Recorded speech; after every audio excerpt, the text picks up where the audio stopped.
The recent flooding has seen people desperately trying to prevent water from entering their homes, but rather than turning to sandbags in times of crisis, there perhaps could be a new way to build flood-proof houses. Yes, floating or amphibious homes can adapt to the rising water levels and are already being used in the Netherlands. Anna Holligan has been finding out how they work. Subtle signs you're living on the water. This evolution in urban living is a response to climate change and urbanisation. Building homes that float on concrete blocks makes them flood-proof. They can rise and fall with the water. And it exploits the extra space available on aquatic territory. This is Eiberg on the outskirts of Amsterdam, and here there is a whole floating community.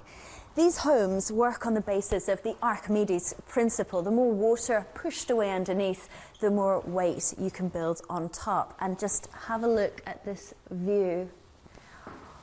One of the things that's attracting an increasing number of people here in the Netherlands to live on the water. And if we go just down into the basement, life goes on below the surface of the lake.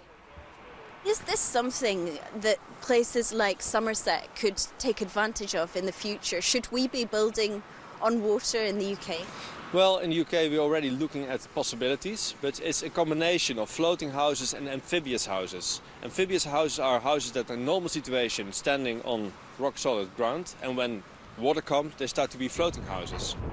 We'll be visiting those amphibious homes later, but first, a glimpse across one of the country's most controversial flood defence systems.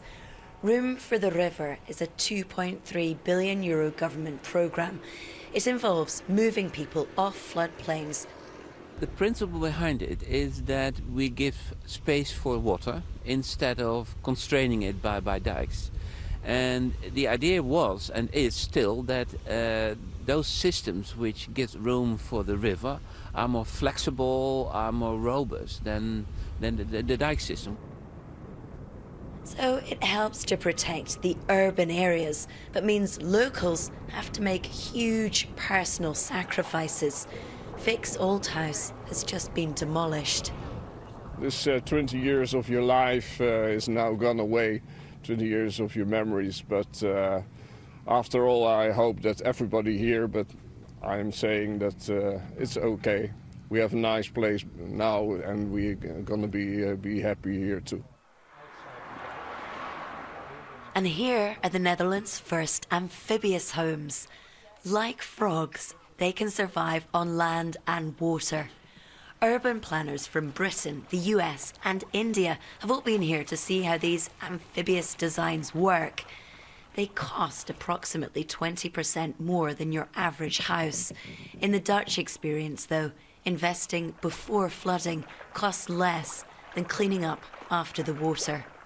Anna Holligan, BBC News, Maasbommel.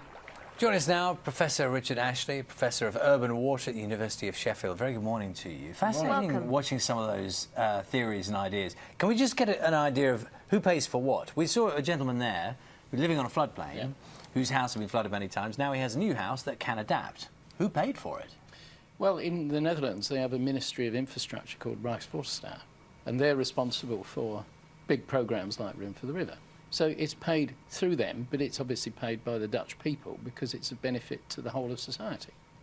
They're used to building houses by bearing water in mind. Yes. We're not in the UK. How do right. you change the mindset of the construction industry, of government, of people, of the way we address the problem of housing that's not suitable to inclemental weather?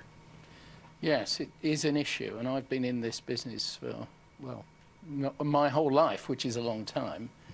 And one of the main issues is actually the willingness of governments to actually say, we cannot provide you with absolute protection. And this government has not been willing to say that up until now. And it's only saying it now because this flooding's going on for a long time. Do you mean that the statement which is you point at a place and somebody's home, ultimately that's what we're talking about, people in their homes, and saying you shouldn't live there and that's the only way you can be sure of not being flooded again? No, it's not necessarily you shouldn't live there. It's you are at risk of flooding, and we're all at risk of flooding, including you, because it rains everywhere. do you know what's going to happen when there's excess water around your property? And I was here 2 weeks ago, and I said at the time my own property had been flooded some years ago. But I've now managed to build a bypass so that it won't flood again. You're doing that because you know, you understand what goes on. Exactly. We don't. No. Most people don't No. know what's going on. So what needs to happen to make us more aware and more willing to accept that money needs to be spent, we need to explore new ideas? Yeah. Well, firstly, government needs to be honest. Secondly, the agencies involved in this, including the Environment Agency, need to engage with people. But there's a gap in this country. There's no one actually engaging with people on their own properties where flooding from rainfall might cause problems in the future. No one is picking that up.